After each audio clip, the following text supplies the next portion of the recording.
move on, I'm really delighted to invite you to this new seminar series on London's and this should be an opportunity to exchange knowledge on changes in London and linking them to the LSE research programme. The aim is to create some partnerships amongst significant London stakeholders and to show how research and practice in London links to cities across the world. And we've got 3 speakers tonight who do all of those things. So the way the session is going to be run is we've got 3 10-minute presentations, and then following that with a discussion with you guys. You've also got a chance to get some feedback because you've all got right? I'm instructed by Chinese Mark Corner, and I'll remind you later on. Before I introduce the speakers, I'll just say a little bit about me and why I think this is a particularly interesting subject. I've spent over 35 years working in housing in London, including working in local authorities, several housing associations of different sizes and at different times. I was in a workers' collective supporting housing cooperatives, which was interesting. And I also led the master planning process of a Housing Action Trust, which some of you will remember, but quite a few of you might not. And these were things that the government set up to tackle poor quality local authority estates, and I did one with our handlers. I've lived in London for longer than that, for over 40 years, and during that time I've lived in student accommodation, short life housing, which was something again that those who are a little older in the audience will recollect, and council housing, and then as an owner-occupier. And in the late 1970s, you could queue up for a home as the Greater London Council, which was a bit like the GLA, we actually owned housing and other things and could do more. They couldn't let their housing, so you could just queue up and get, in my case, a rather delightful one-bedroom mobility flat, some of a block of flats in Greenwich. It was fine.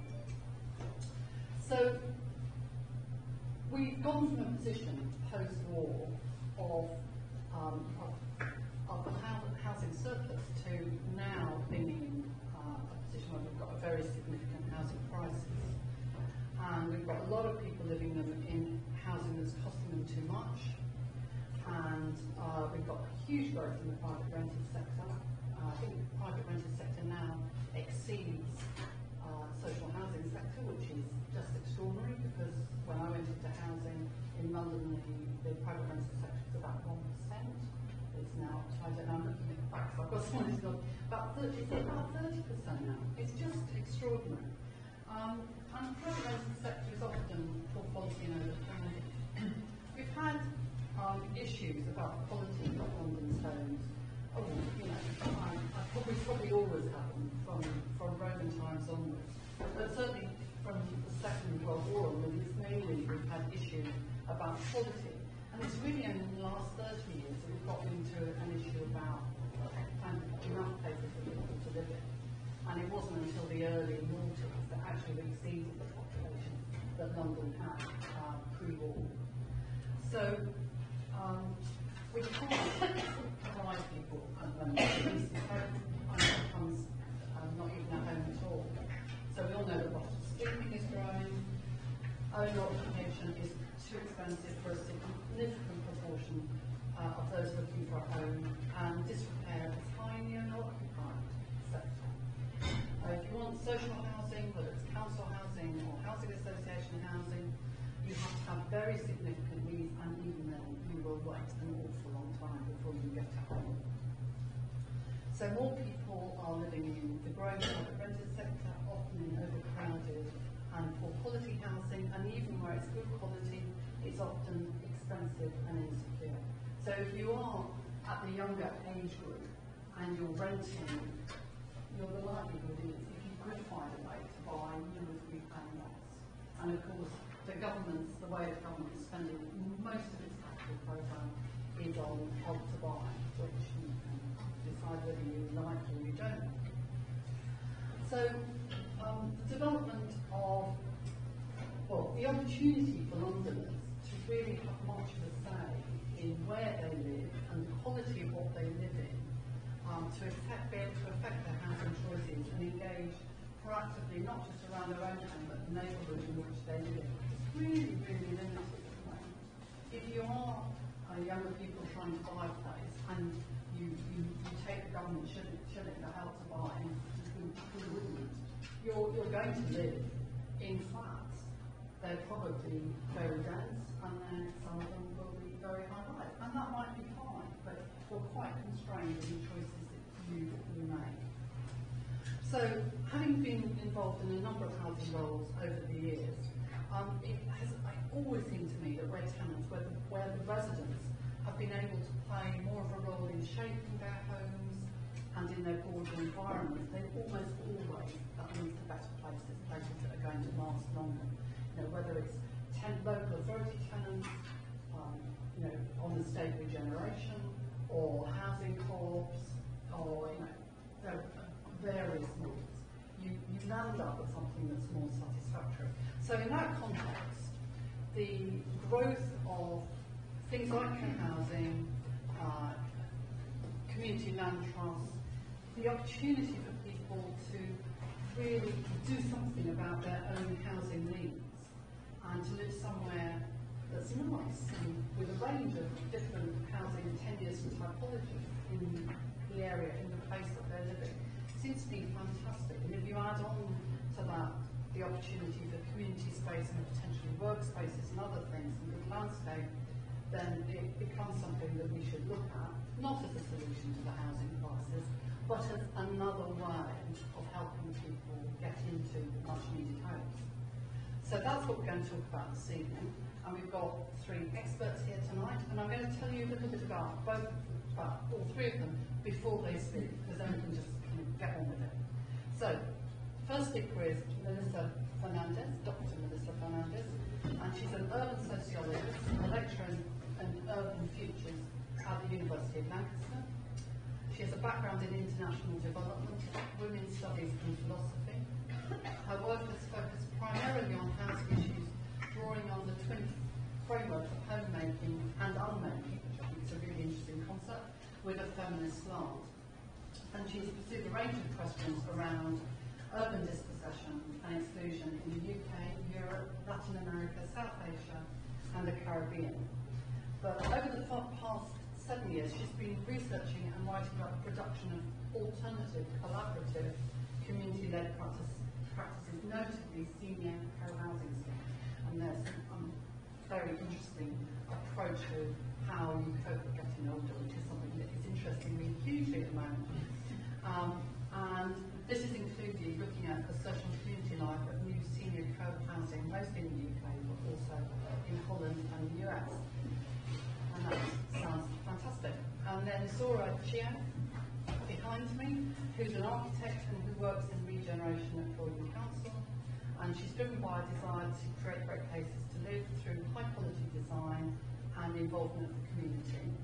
Before she joined Croydon, she worked at Better Bernstein, who are fantastic architects, and she developed a particular expertise in technical design and modular construction. She's Croydon's strategic lead for community-led housing and chairs GLA's London Community-Led Housing Hub, which she helped to set up.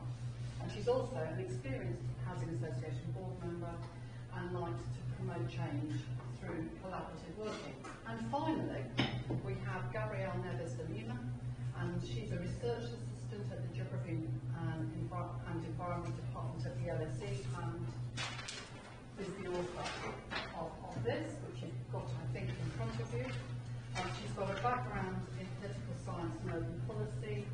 Her current research at the LSE looks at community land trusts in London, looks at housing justice, the land question, and collective action, with a focus on women's perspectives and experiences. So we've got a great lineup and an opportunity to ask questions and discuss some really interesting approaches to housing. So.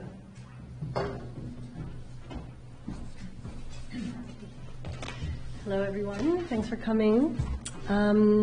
Right, so just just going to kind of delve into it and answer the question that was posed today, which is whether alternative housing can ease the crisis. And I was really happy that this wasn't framed as solving the crisis, which is usually the kind of terminology that's used, because I think that, yes, definitely alternative housing, from a sociological perspective, which is kind of where I'm coming from, can help make the crisis less severe. But obviously, this is a very niche subsector, and it's not the answer, and I'm not claiming that it's the answer. It's one of many things that need to be happening at the same time, concurrently, as part of a much wider political and economic program and social program that doesn't focus just on supply, but that is looking at the things that were being mentioned about access to that supply and the conditions under which that supply is granted. So I'm going to address this question specifically through co-housing, which is the bit that I have a bit more of expertise on in terms of alternative housing. But I wanted to define it first because there's a lot of confusion around what it means, how it fits into the larger kind of collaborative housing framework, if you will. And I think that in doing so, it's kind of alleviating characteristics will start to become apparent. So at the moment, there's this range of alternative housing options that are kind of buzzing out there, and we have kind of technical options like prefab modular building, which is great. You have more controversial options, perhaps, of so-called co-living, like the Collective, and I've quoted here how they kind of sell themselves as a form of co-living.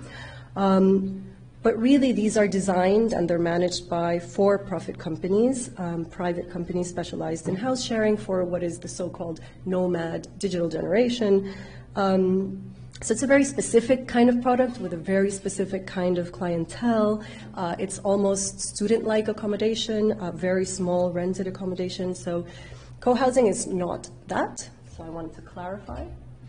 Instead, it's part of this much broader umbrella, if you will, of self-organized forms of housing provision that encompass all these and more forms of self-organized housing. So co-ops, we're going to hear about CLTs, squats as a kind of informal mode of self-organizing. And there's a recent article by McGregor and Toomers, and I've included a slide that if this goes online afterwards, you can check the references, where they talk about co-housing specifically as a form of commoning. Co-housing has been described as commoning before, but what they're saying is that it plays this pivotal role, and I quote, in strategies for overcoming the vagaries of neoliberalism and visions of transition to a post-capitalist society, and that it represents an ongoing process of people coming together to create environments that they want to inhabit when the state and the market fail to deliver. So already it's kind of pointing towards this alternative to market failure, and very much a kind of resident-led alternative, a citizen-led alternative. So co-housing is very much a plural phenomenon. It's very difficult to define exactly what it is because it has a vast range of ideologies that motivate it. It varies across countries, it varies within countries, but it does have a few key common elements, which are first and foremost this residential engagement with all the stages of provision. So this is from the design to the planning to the development to the maintenance, so pre and post move-in. This again may vary in emphasis between groups. It's typically, but not always, co-designed with architects. So this is seen as kind of key to the way that residents play a role in the kinds of spaces that they want to live in because they're co-designing it with the designers. But of course, not everybody that lives in co-housing in different stages of the life of co-housing will have designed that initially. But that's kind of the idea. It can be intergenerational, it can be age-specific. I've been looking at senior-specific co-housing groups. It can be single or mixed tenure. There's a kind of misconception out there that co-housing is really a kind of middle-class enclave. Some maybe. But there is in a sense that it's also mixed tenure, and there are many groups that are actually mixed tenure. It can be community-led, so that's the kind of that's the umbrella that in the UK is called community-led housing. that's resident-led, versus developer-led. So you can have nonprofit agencies, you can have housing associations, or other kinds of midway developers that are leading the development, and that's known as collaborative housing. Like I said, motivations and ideologies may vary, and there are a range of noted benefits, and I'm going to talk about that anyway in a moment.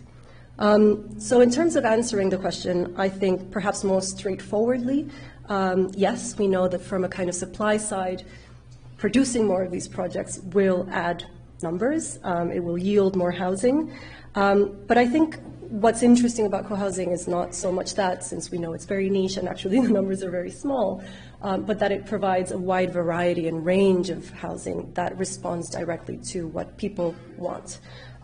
So it's categorically a very different kind of housing to what large-scale volume builders offer us today. What we know also, unfortunately, is that in the UK, compared to other kind of mixed market economies like Germany, France, and Scandinavian countries, it's very late and very slow in delivering a very modest amount of supply of community housing. Financially, it can provide long-term housing affordability through things like alternative forms of ownership. It can limit the return that an individual can make upon the resale in a way that traditional markets can't. These are mechanisms that the individual groups will decide themselves whether they want to pursue or not, but they can help low or moderate income families build equity. Like I said, there's mixed tenure groups as well, and those can provide, for sure, a kind of more socially sustainable form of social housing. The problem in London with providing mixed tenure, of course, one of the biggest challenges is that many groups have that intention, but as soon as they hit the problem of land supply, the problem of land cost, the many and multiple planning obstacles, they have to drop that element in order to make the project a success. So they end up with a much less diverse project than they would have initially intended to. Beyond the kind of broader project, there's also this internal collaborative economy that happens with a lot of the co-housing groups, which can yield a more affordable cost of living. So things like shared food, shared utilities, shared goods and services. Groups sometimes have shared pots of fundings to help neighbors out when there are personal emergencies, when there's moments where they can't cover the rent. So there's mutual aid financially as well. Now, at the global level, looking kind of outside the UK, many co-housing communities often perform better, not just in these economic terms that I've been talking about, but also, of course, ecologically, much more so than conventional speculative owner-occupied housing. And so they help to reduce energy demand, waste, and consumption. These are just some of the things that in terms of sustainability, they can do. They have, as I mentioned, social collaborative arrangements. This has been coined by Helen Jarvis as the soft architecture of co-housing.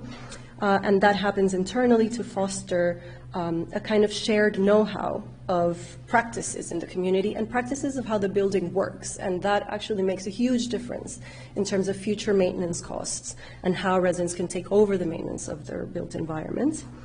And I kind of wanted to put this here because we're seeing the language of shared living and urban villages being taken up, you could say co-opted, but it's definitely being used by enormous global companies like IKEA that are trying to design potential solutions for much bigger problems of rapid urbanization, questions of loneliness, and the growing global affordable housing crisis. What I'm increasingly interested in, and that's based on my work with the Older Women's Co-housing Group, is how co-housing is also linked to a crisis of care. And I realized I put this picture here, which is actually not the Older Women's Co-housing Group. This is the Featherstone Co-housing Group that I studied over 7 years as they were developing, and that group is actually not happening after 8 years of development. And that has to do with a breakdown in the relationship with the housing association and costs and so forth, which is part of the problem of developing co-housing in London. But in terms of linking co-housing with a crisis of care or social reproduction, what groups like OUCH, the Older Women's Co-housing, which is the first senior co-housing group in the whole of the UK, inaugurated in 2016, what they were trying to do is prevent dependence on family members or other intermediary options like assisted living or extra care.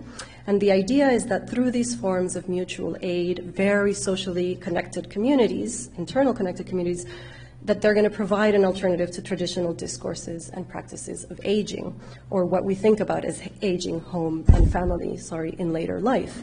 And what they say is that they offer less tangible social benefits for the members, but also for society at large.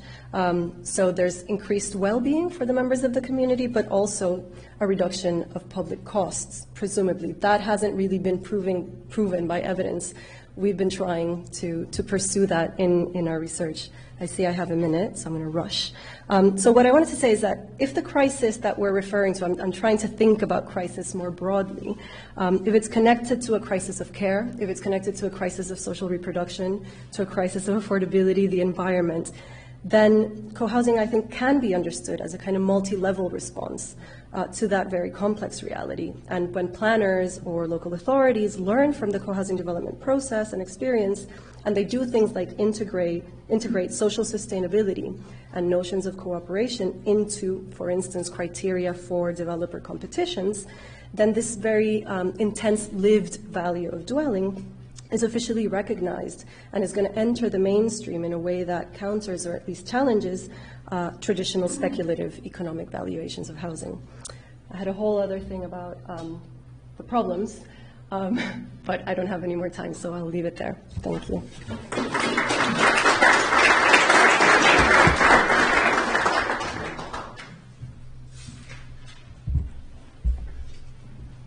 Oh.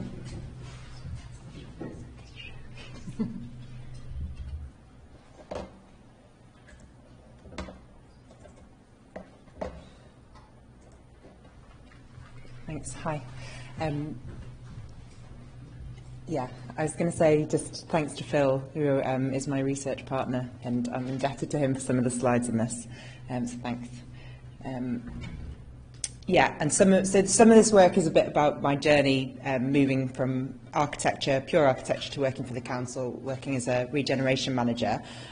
Phil and I have been researching for a number of years, and we call ourselves Appropriate Housing. Phil's also an architect at Cullinan's, but basically we kind of came to a combination of sort of 3 or 4 years of research in summer, and we both just sort of had enough of pure architecture, and I went to work for the council, and now he's doing a PhD. So. Yeah, so when I was asked about this, and it's about kind of alternative housing easing the crisis, for me, the real crisis is about security of tenure. So it's not necessarily about ownership, but people, I rented in London for, 7 years, lived in 9 places. Just, I know that you're constantly packing up, you've hardly put your posters on the wall, you're just on to the next place, and it is a complete nightmare. And that's just what we have in this country because we haven't got rental control or in kind of long tenancies, and I think that's our real crisis here. So, and sort of this is the kind of classic simple problem of how it's described in the media at the moment. It's like, well, house prices are really high. They used to be quite so high, and the reason they used to be so high is because we built way more houses. And that's a really simple problem, and then it's a simple solution, isn't it? Let's all just build way more houses, and then surely the prices will fall. You've got the SHLA, which is the kind of the document that the mayor produces to tell us how many more homes we need to build each year. And as a local authority, you look at that and you're like, Jesus, where are these all going to go? And yeah, it's thousands and thousands of homes, and apparently we need 55% one beds. I don't know how many people live in a one bed, but not necessarily so flexible for the rest of your life. So let's build more houses, and it's war spirit, war on crime, war on terror, let's war on this housing supply shortage. It sounds easy, but it's a little bit more complicated than the supply issue, and I'm just kind of very kind of, trying to explain it in sort of very brief terms, but essentially it's to do with interest rates. A lot of it's to do with interest rates. So we had, Phil and I developed this diagram where we talked about the fact that if you have £1,000 to spend on your housing costs, in 1998 you could go to the bank and say, here's £1,000 a month, what can I borrow? And they'd say about 110,000. So you'd go out and buy a house for 110,000. But now you can go to the bank with your £1,000 a month and borrow far more. So it's 235,000. You're like, yes, like twice as much house. but no, everybody else can borrow twice as much as well. So basically the same house is costing twice as much, more than twice as much, and mostly all of that money has gone into the land value. And that's, we can say as architects, we're certainly not really getting paid anymore. We're not really spending any much more on build costs. And this is a big simplification, but it's made a lot of it's going into the land value. We actually did this, so the chap who runs Pocket Living, I live in a Pocket Living flat, we used my Pocket flat as the kind of breakdown example here. So I live in a 37 square metre one bed. I was very lucky because it's a Pocket flat, it's run at a discount, but if it wasn't at the discount, it would be sort of equivalent to our 235k house here, so about 235k. If you work out typical build costs, about 80k per flat. Probably Mark would argue with me on how much profit he's taking on this, but about 47, that's the sort of typical level of developer profit. That actually leaves like 108k is going to the land. And I don't know whether you guys, maybe you already knew this, but as architects, when we started breaking it down like this, we were just like, what, is this right? We're sort of tinkering away, working out how to build things cheaper and shave a load off our fees and everything, and realistically, we're kind of missing the bigger picture here. So, yeah. So that's sort of land. We've also got this sort of subsidy imbalance. So this slide talks about the fact that the government has really changed its policies hugely since the 70s. There used to be much more investment, and I know June spoke about this at the beginning, in supply side subsidies, so that'd be council housing, mortgage interest relief, that kind of thing. Whereas now, if you kind of go through to now, we're spending much more on demand side subsidies, so that's help to buy, stamp duty relief, housing benefit going to private landlords, right to buy, and that's all actually really inflating our house prices as well as the sort of land. So is there a solution, or is there some sort of way of easing this? I think community-led housing could be a way. So what we're doing, I'm going to talk to you a bit about what different types of community-led housing there is, seeing how much time I've got, and then what Croydon are doing. So Croydon have, when I got a job there, like, oh, you know about community-led housing. Yes, our political people are talking about this a lot. We need to have some sort of strategic approach. I don't think anyone knew anything about it. So I was like, oh, okay, great. Just sort of designing the policy as soon as I got there. But we're already putting some sites out, which is really exciting. So community-led housing, Melissa's already sort of gone into this, but for us in the council, the key tenets of what actually the sort of definition of it is, it has to have meaningful community engagement, and the community has to then own or manage or steward the homes, so it can be rental homes. And then the key probably one for us is that the benefits of the scheme are legally protected in perpetuity. So if we're going to be supporting this kind of homes, we want to make sure that they're not going to then be sold in sort of 5 or 10 years' time on the private market. So community land trust is one type. I think the other speaker's speaking more about these, so I'll just kind of go through community land trusts. There's one recent one in St Clement's, which is 32 homes. I think that's the biggest one in London at the moment. Co-housing, Melissa's spoken about. Another exciting thing for architects is the co-design process that's involved in co-housing. This is the Nightingale model in Australia. If you don't know them, just look them up. It's really exciting. It's kind of data-led design. Developer-enabled, that's where developers help community groups get things moving. This is the approach that we're taking in Croydon. For us, it's about de-risking the process for us as a public body. You know, Featherstone have taken 8 years to get to actually nowhere, and we don't want to see our publicly owned sites, which we could be doing in affordable housing, you know, ourselves, fall away because we're letting a community group think about it for 8 years. So we've decided to, we're deciding to use our in-house developer to help support community groups. Another thing that we're looking at in Croydon is whether or not maybe some of our estate regeneration would be resident-led, and that's sort of a real genuine engagement of the community. And architects always do resident engagement, which is sort of go down, present what you've already drawn, and then hope they like it. But I think trying to really involve people and be really honest about what you're doing in terms of viability. I was speaking to someone yesterday actually at Montague Evans, who's working with Newham Council and Peach are a community group. They're doing a whole massive redevelopment, and they're having Montague Evans come down and talk to them about viability, about land values, about build costs, being really honest. And I think that's a really exciting approach, like genuinely, respecting people's opinion of their area, but saying we need to be, realistic about what we're trying to do here. Just a bit, I think I might finish on this one. So as a local authority, we've got our in-house developer, which are called Brick by Brick. They're doing a lot of small infill sites around the area. They're employing really exciting architects and doing some great stuff, and we're partnering with them on the community-led housing programme, so they are supporting us on up to 5 sites this year. But from a local authority, there's so we're giving this supply-side subsidy of discounted land. So what are we getting in return for it? And this is sort of the slide that I was showing them in the council to convince them, not that they needed much convincing, but genuine resident engagement. We've got a whole preventative agenda about people. The most expensive thing for councils is people who end up homeless, families who present to us who need temporary accommodation, and then there's all sorts of multiple services that need to help them with, young offending, kids going into care, all sorts of things that are associated with people, and if you could just make sure that they don't become homeless, or you can give them, positive housing, you're saving so much money in other sectors. It's great for our reputation. We get hopefully high quality housing and really building community resilience.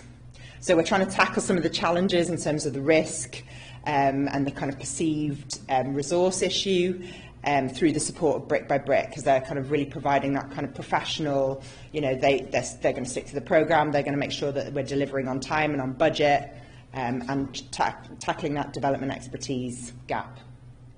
That's them. And that's our first site, which is it's out already for bidding. So.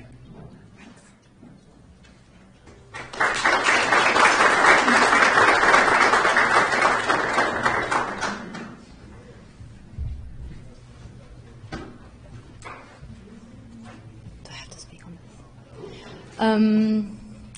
Hello. So I haven't prepared a presentation because all of you have a little booklet in front of you, and it's more detailed than any sort of PowerPoint. And just to start with, I wanted to get a sense of whether anyone here knows what a community land trust is. Like, if you could raise your hand just for me to have a sense. Okay, and have any of you participated in a community land trust, or are a member of a community land trust, or... Okay, I would like to ask if you could tell me, how do you think the community land trust can help ease the crisis? In a couple of words, if possible. Yeah, Jim? Okay, I'm a member of Russ Community Land Trust in Lewisham, which you know. How can it help ease the crisis? I see it personally as a chance in perpetuity to take land out of the market. In terms, as has already been said, how it will have very little impact on the current housing crisis, but in the longer term, it will protect land ownership on the market.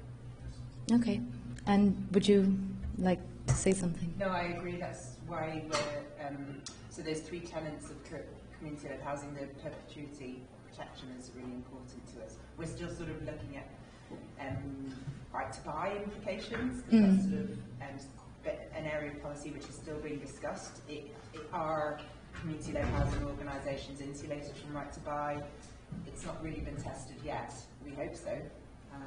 But if they're going to provide truly affordable homes, as in social rent homes, council homes, and then they have to be registered providers, and registered providers fall under similar legislation to right to buy. So if it's genuinely in perpetuity, it's fabulous, but in this country, I think we still need to sort of iron out some of the legislation. Okay. Well, thank you. So this gives me a good place to start, because actually I was going to answer this question saying that community land trusts can help ease the crisis, because they fundamentally try to change our relation to land and the relation between finance and land, because we currently are in a system where finance is completely addicted to land. And there is a lot of work done on this. This is not my specialty, but there is an economist at UCL called Josh Ryan Collins that works on this housing finance feedback cycle. And Zora mentioned this before, but actually land accounts for 80% of the increase of housing prices in advanced economies since the 1950s. So this is a lot of money that just goes into land, not into construction costs or anything of the type. So securing land and controlling land is extremely important and a fundamental way of addressing the housing crisis. Here I would like to just talk briefly about what got me interested in CLTs, and something that I think by participating in many CLTs here and in conferences is something that gets a bit lost. So the CLT model originated in the civil rights movement in the US.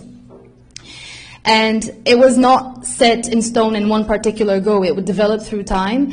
But the key aspect of it, it's self-determination of African American population in the US, because especially in the South, where there was segregation and people were constantly removed from their lands, or they were prevented from voting as well, and this was very tied to land.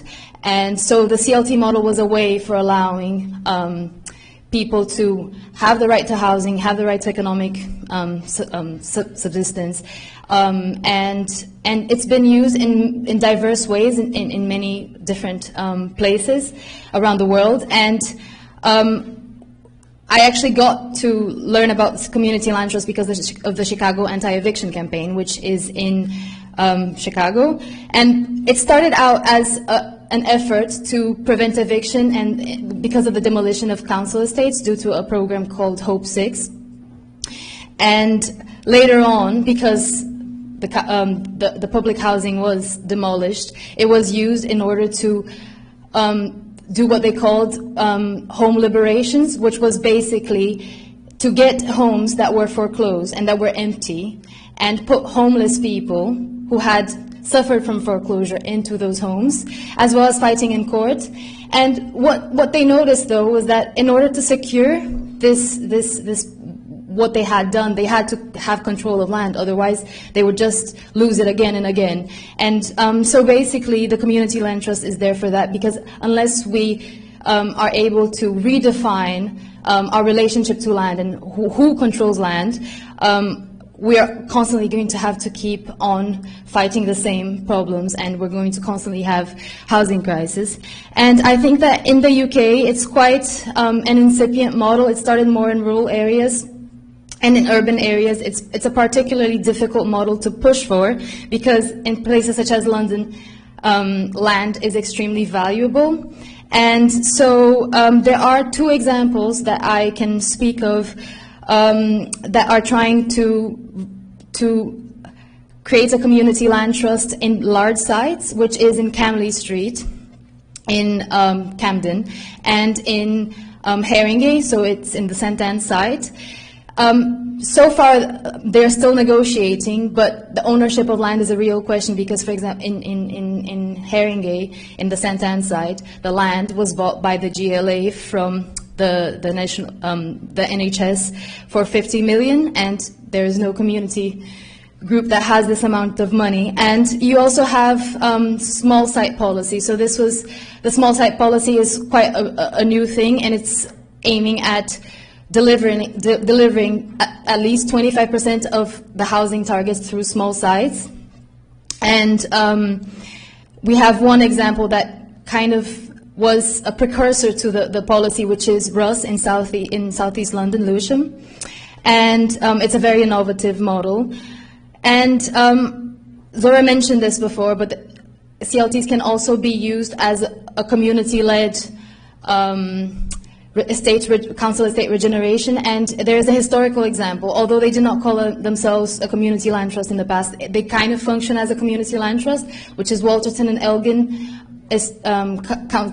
community homes, exactly, in Westminster.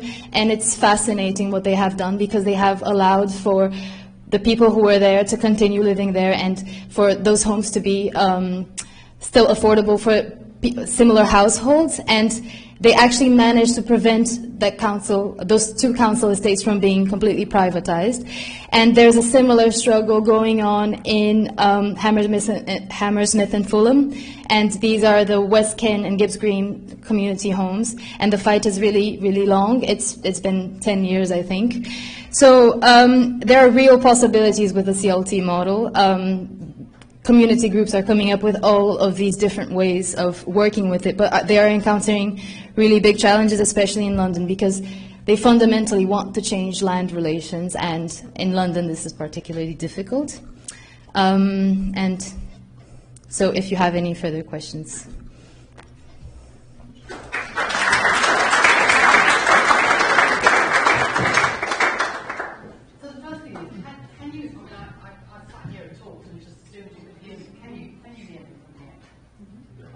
So I think all of us will continue to sit where we're sitting to answer your questions. But if we start talking to you quietly, you just let us know. So we've got about 25, 26 minutes in which to have a conversation about this issue. I'm going to take 2 or 3 questions at one time. And when you ask a question, can you say who you are, where you come from, and can you resist making a speech? If you do make a speech, I will stop you. So, gentlemen here. Yes, thank you. Yes, like that. I'm very happy to work at RC, but one of the serious problems that... Can you say who you are to start off with? Yes, I'm a visiting professor here at RC. The price is very high. I think that for staff, 1 month is 1,500, not for students. Around the same price, a small room.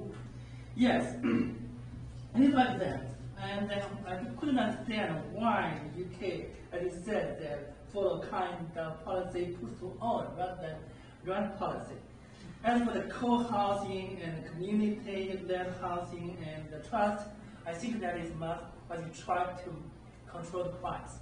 My question is that what role for the government to play in this scams? Thank you. It's like that. I think that Singapore is the follow kind of government model. They control the price successfully. The price that you said that is that twice as 10 years ago, because I think more than that. 20 years. Even 10 years, 12 years ago, I have a room in central London about 700. Now, even I think much smaller than that one, 1,500.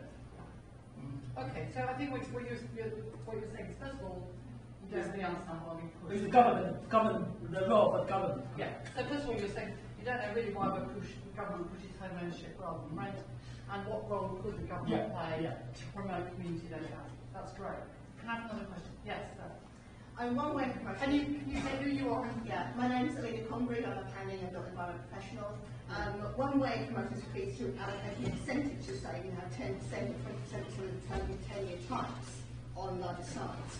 An alternative could be, rather than having, say, a percentage, is to set certain standards for the site around design, social outcomes, environmental outcomes, that might perhaps favour some of these other kinds of tenures. So, including long-term stewardship, high environmental standards, might just by default make these 10 years easier to access those sites, and that has to deter some of the financial models of some volume builders. Okay, that's really interesting. I'm going to take one more from Nancy right at the back. I'll come to you next time. Hi, my name's Gabriel. I actually work for myself as an independent consultant, a planning consultant. I've actually got a client who's kind of keen to push the co-living concept in the UK. It's more fast-moving in Europe and probably Germany actually, probably more readily promoted. But my thoughts are, I mean, as an alternative housing model, what are your thoughts on co-living? Because I know that hasn't quite come up in this talk. It's slightly different. But I think for me, the biggest frustration is knowing that co-living as a product in the planning system kind of comes across as a sui generis use as opposed to housing, which means that it doesn't really tick any statutory housing targets. So my thoughts are, what are the solutions for the future? Could that be an alternative housing model? I think the problem we've got at the moment is, because it's not self-contained, people are seeing it as a disbenefit, but it's not, because despite the fact you may have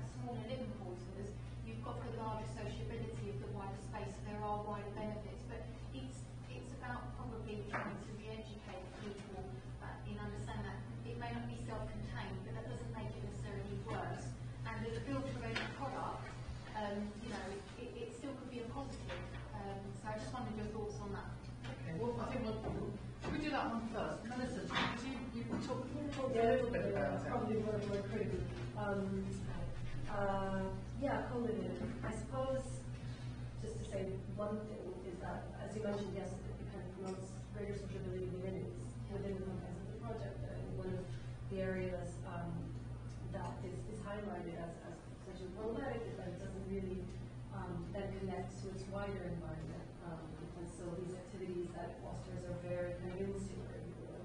And if we're talking about making these kind of urban villages, if you will, like Kia was talking about it and connecting to wider crises, then I think co-living lacks in some respects. And I think one of the issues that perhaps you can speak to is also the cost for the sites. Right? So this is actually very accessible to a very large segment of the population. So even if you replicate it in other theaters, especially where I see the government to have that reason why. Yeah, so I used to work at Leonard Bernstein, and there's a woman, Julia Park, who's got a lot to say about this sort of thing in terms of space standards. But just a few points are, going back to my land values thing, if you're going to be, so just to talk about space standards for a moment, co-living, there's examples in London where they've got sort of 13 square metre living room. It's like smaller than where I have my student halls. You know, you sit in your bed and you can use the microwave. I mean, does everybody want that? They roll off the back of like alternative uses, so they will push through to a different way. I do agree. Yeah, so there's some. I'm not even just only talking about office to resi conversions. I've been to the Collective. They're very high quality, but they're tiny. And so if you're going to be saying, so it might be all very well when you're in your early 20s and you're at university.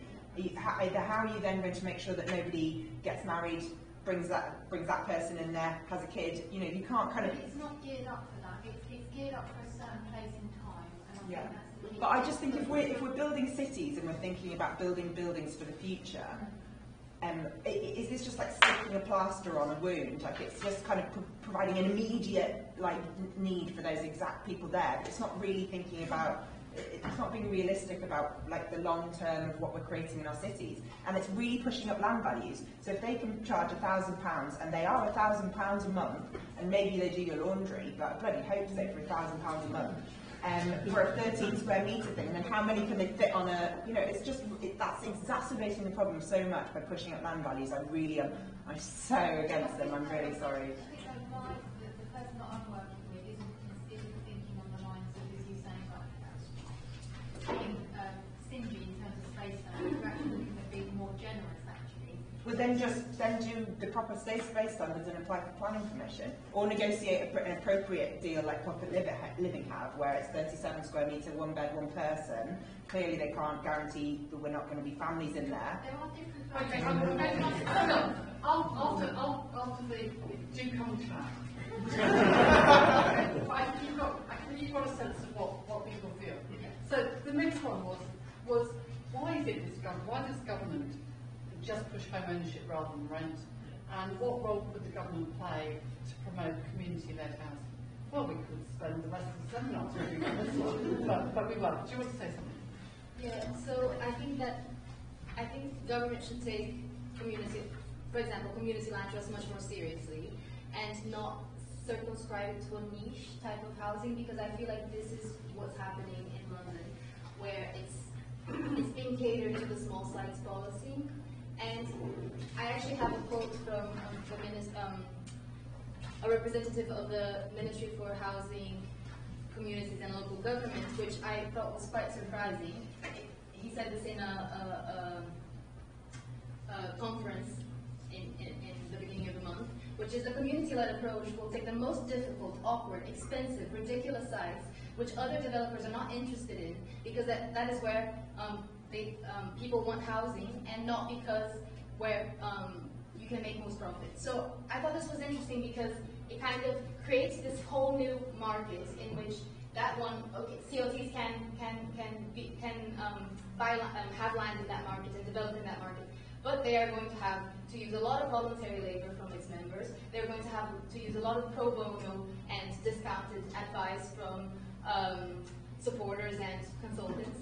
whereas we can keep the big developers having the big sites. So I think that government really has to take it the model seriously and allow for it to be used for larger scale development. And from the research I have done, it's only through large scale development that the CLT will allow for housing to be truly affordable. And there is actually one CLT that has tried to provide all rented housing, and it's Brixton Green. It's not like materialized because it was a bit too radical, but yeah. So government should play a bigger role, and it has played a bigger role in other contexts, such as in the US in some places. In France, the government created the CLT model actually, and it's playing a bigger role in Belgium as well. So definitely has to play a bigger role, but it's not. I'm afraid just have to. You're going to have to say who you are. I'm Mark Blessing, I'm Chief Executive Pocket. I'm delighted that we have somebody living on the building. This is not a speech, this is just a factual representation of the land value. The average pocket flat in London is £250,000, and that represents a 20% discount to the ordinary first-time buyer one-bedroom home in London, which is somewhere around £320,000. The land value component of that is £50,000. Okay? The build component of that is £120,000, and the financing costs and professional fee costs is another £50,000. The profit we make on this average pocket flat is around £30,000. I wish it was £48,000. Land value is a real problem in London. Undoubtedly, family housing, by the way, has an average land value of £120,000. But it is not the barrier to trade that you're making it out to be. It's a significant barrier, but it's not the ultimate barrier. The real barrier to trade that we've got is a combination of land value and construction costs, which, and this is absolutely extraordinary to me, I have compared the cost of a pocket building in London to the cost of a pocket building in Berlin and Amsterdam, and I can assure you that with the professionals I've worked there, their construction costs are 20 to 30% below ours. I cannot for the life of me work out why that is. So construction cost is a very pernicious problem in this whole debate. So don't just stare at land value. Yeah. Okay. I'm going to take the last question that was asked, which is the role of the middle one. Can we use the planning system by requiring percentages of different types of housing, or by upping the requirements, environmental requirements in particular?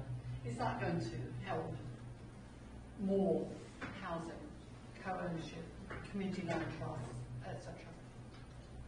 It could do. It's something that we're looking at in terms of our local plan review, whether we can think about whether, I think the question that was asking about social outcomes, design standards, other kind of quality-based assessments. I think it could be quite unpopular. I think there's constant calls in this country for planning deregulation, and putting additional standards on probably going to increase build costs. I don't know how popular that would be. It's an interesting one. It also then gives quite a lot of power to planners who do have quite a bit of power already, and I think we need to make sure that that's properly democratic. The more I'm getting into working for a local authority, the more I'm finding the planning system in this country quite strange, with councillors. I think you think about things differently. If you're going to sell it in 6 months, or if you're going to own it for the next 50 years. Yeah, you're dead right. And I think you're more willing to invest in spending a lot of money on design and quality and if you're going to hang on to it, compared to if you're going to flog it as soon as you can.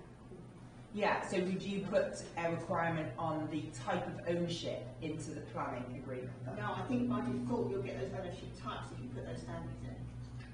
I think, can I just say, I think inevitably we're going to see more and more an increase in requirements around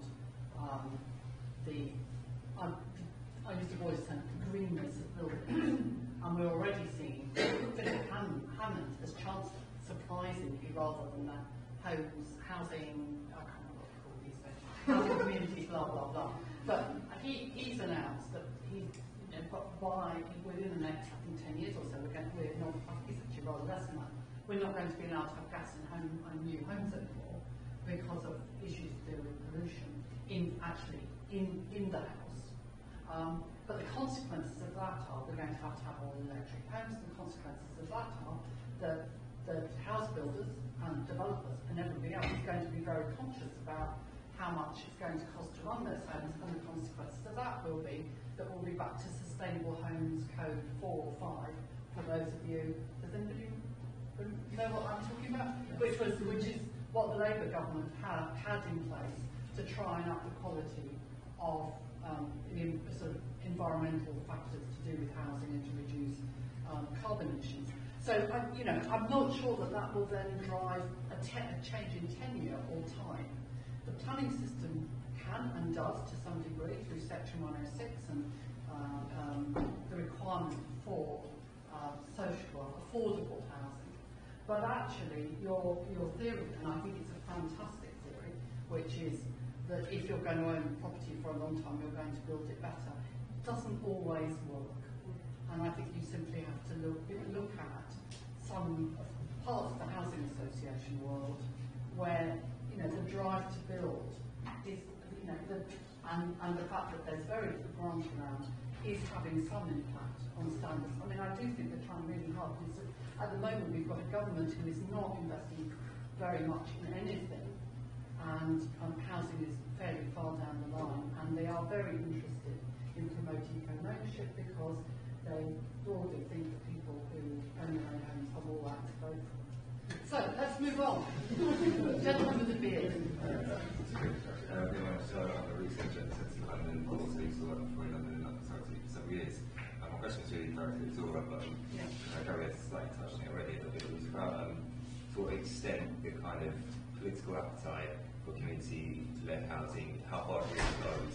And I'm just kind of given the kind of intense financial pressure on local authorities and also housing targets, the alternative uses for large sites. I'm just quite interested in understanding how much they consider it a kind of easy way to tick off the small, really difficult sites we can't do anything else with, or is anyone actually taking a big count and saying, okay, we're going to put this on something we could have either built kind of a new council housing or use kind of alternative commercial uses? I think, well, I mean, to go quite into the technical. Let's take that. Hold on. Oh, sorry. I broke my rules. Yeah. Gentleman behind you, and then the gentleman in front of you.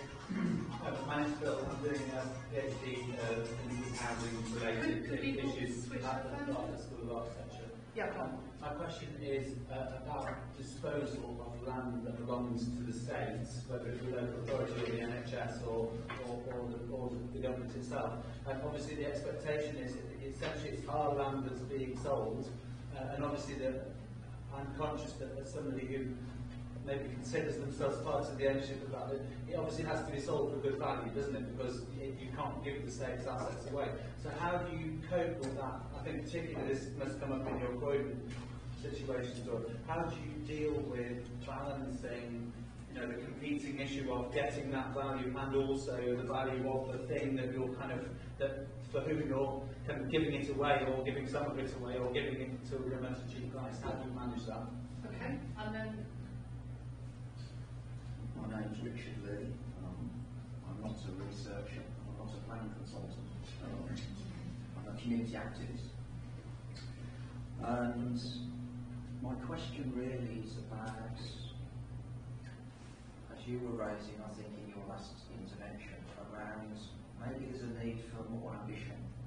Maybe there's a context, a wider context that's changing.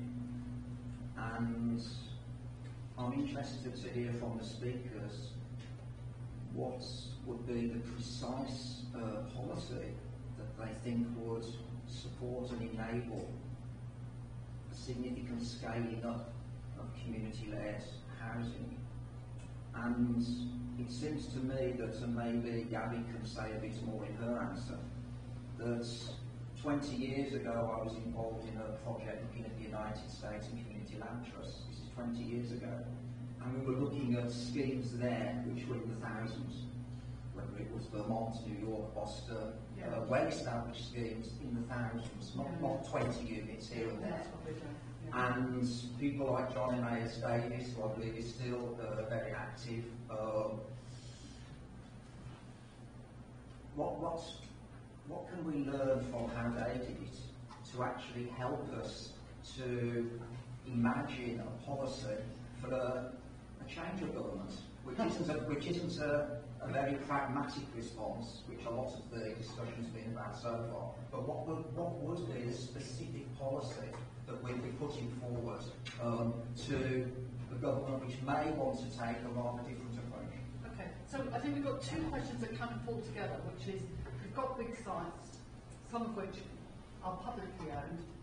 You know, what do you do with them? What's the best value that you could get out of them? And what could we do to encourage public owners to think differently in an environment where I think particularly local authorities are so cash-strapped, which makes things really problematic. And of course, other government land is NHS Trust. They've got loads of money, haven't they? You know, so it's difficult, and most government is assuming that they're going to get capital receipts to prop up what they're doing. So, who would like to start?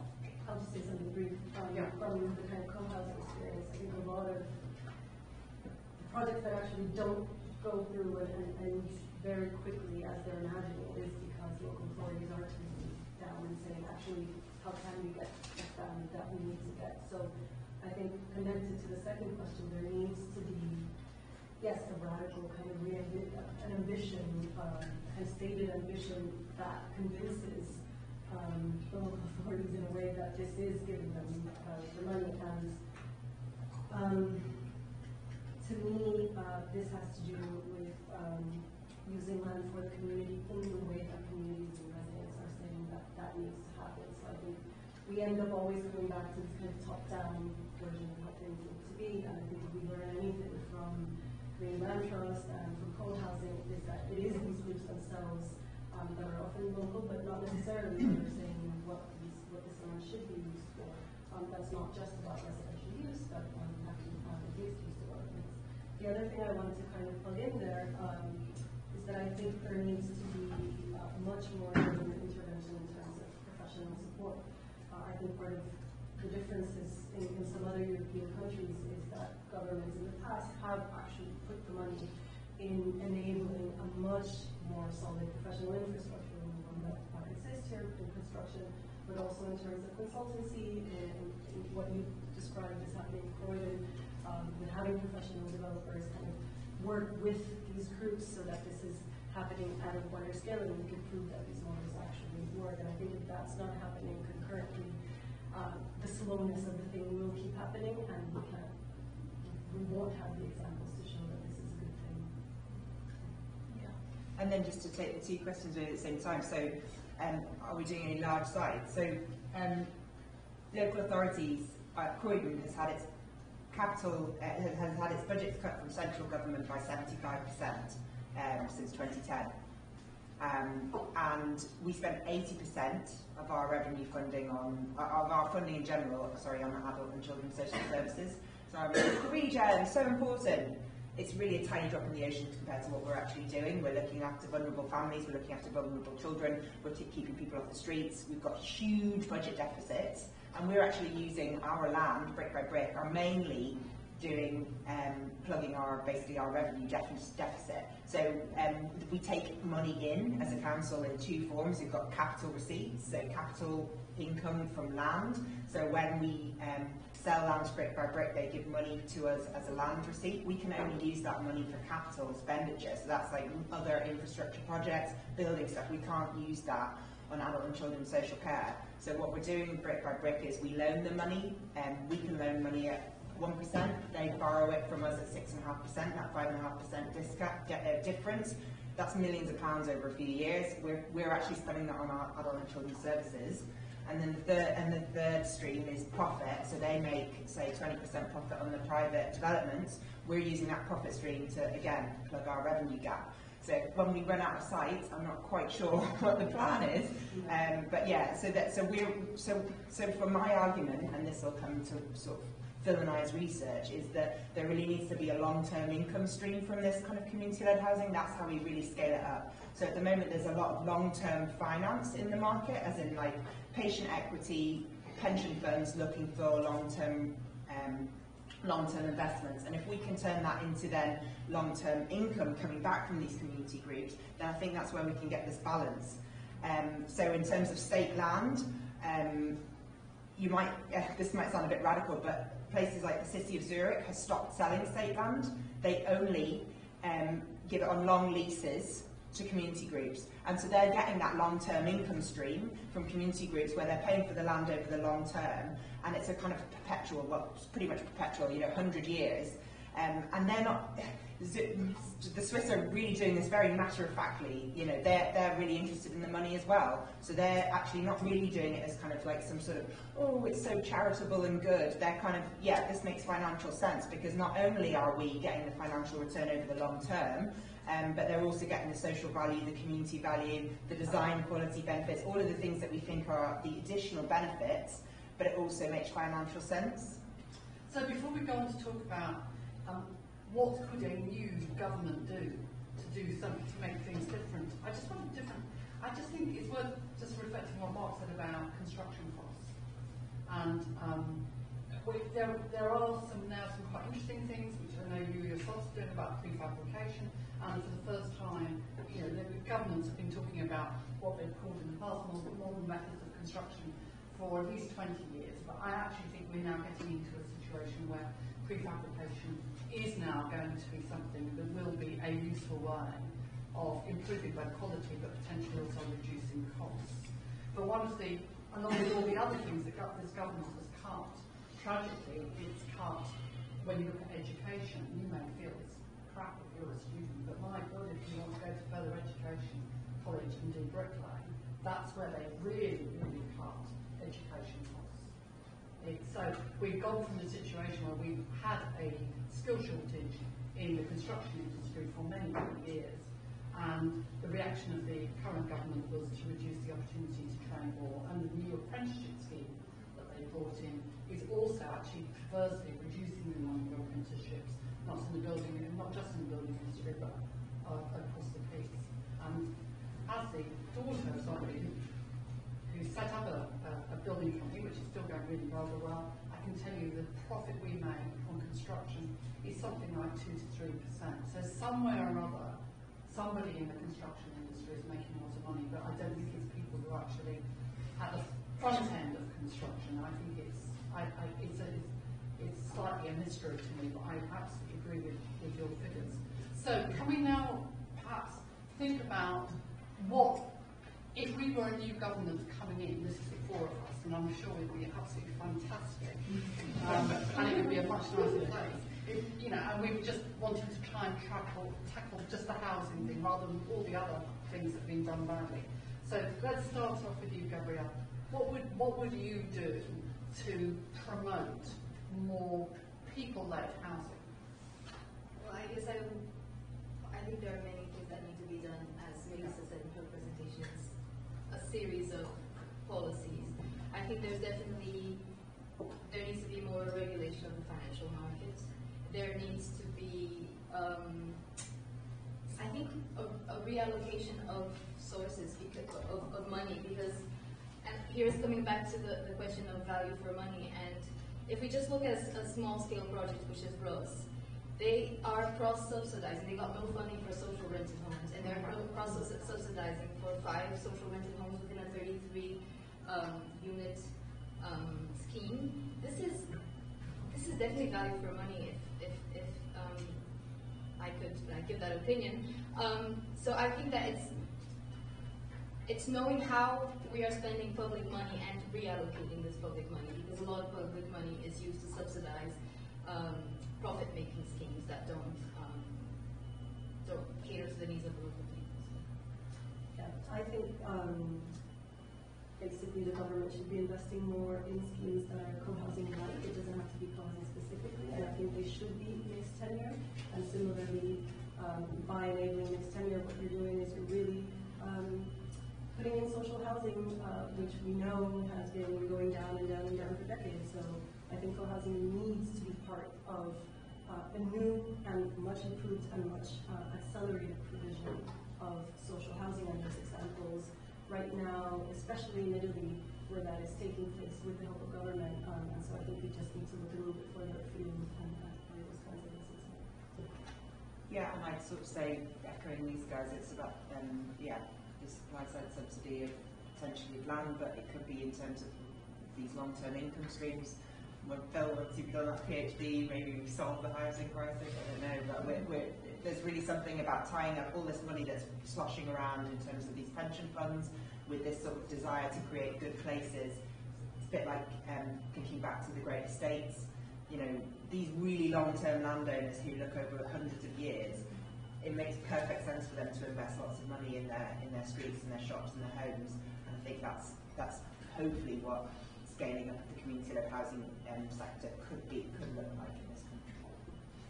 If I could just put my two penny with it. When I started out refurbishing housing for housing associations, we were getting a subsidy of about 95%. So we were buying street properties and doing them up for social rent, and we got a subsidy of 95%. We're now at a subsidy of, what, 20% of the option? And, you know, that accounts for quite a significant impact on our ability in the public sector and the not-for-profit sector to build more homes. And I think, and it also accounts for the enormous growth in housing benefit costs.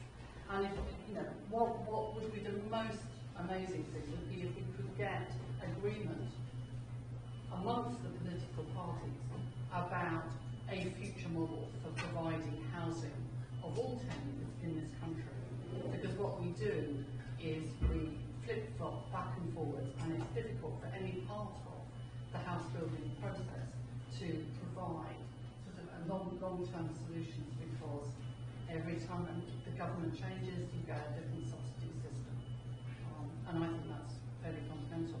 And that takes us to